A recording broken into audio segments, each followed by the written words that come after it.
اعوذ باللہ من الشیطان الرجیم بسم اللہ الرحمن الرحیم۔ تعبیر اور وظیفہ چینل میں خوش آمدید۔ محترم سامعین، آج کی یہ ویڈیو کچھ اسلامی بھائی اور کچھ اسلامی بہنوں کے خوابوں کی تعبیر پر مبنی ہے، جس میں خواب میں لیمو دیکھنے کے حوالے سے انہوں نے مکمل اسلامک تعبیر پوچھی تھی۔ آئیے آج کے خوابوں کی تعبیر جانتے ہیں۔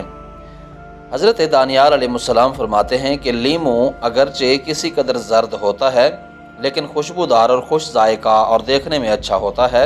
اور کہتے ہیں کہ بہشت کے میووں میں سے ہے اور اس کو خواب میں دیکھنا نیک ہے۔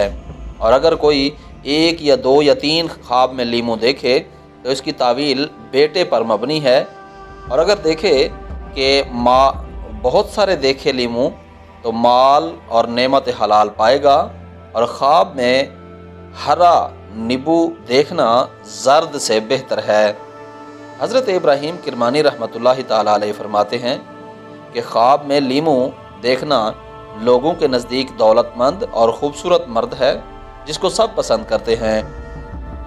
اور اگر دیکھے کہ اس کے پاس لیمو ہے یا کسی نے اس کو دیا ہے تو اس کی تعبیر یہ ہے کہ اس کی ایسے مرد سے صحبت ہوگی، اور اگر لیمو اپنی گود میں دیکھے تو اس کی تعبیر یہ ہے کہ اس کے ہاں خوبصورت لڑکا پیدا ہوگا، اور اگر دیکھے کہ اس نے لیمو کھایا ہے تو اس کی تعبیر یہ ہے کہ اس کو اپنے مال سے یا کسی بزرگ کے مال سے کامیابی حاصل ہوگی، اور اگر دیکھے کہ لیمو کو چھپایا اور لپیٹا ہے تو اس کی تعبیر یہ ہے کہ اس کا بیٹا یعنی فرزند ہلاک ہوگا، اور اگر دیکھے کہ اس کے گھر میں بہت سے لیمو ہیں اور کسی کو بخشے ہیں یا دیے ہیں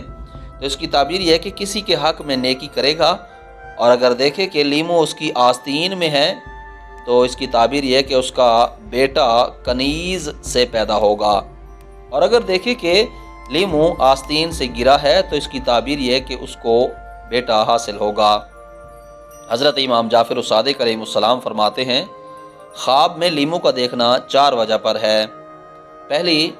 عورت خوبصورت، دوسرا کنیز پاک دامن اور پاک دین، تیسرا دوست مالدار، اور چوتھا فرزند شریف اور صالح۔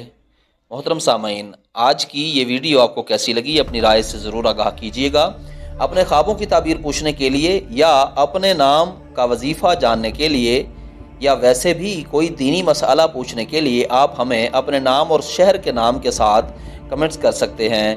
آنے والی ویڈیو تک کے لیے اپنا اور اپنے اس چینل کا خیال رکھیے گا۔ تب تک کے لیے اللہ حافظ۔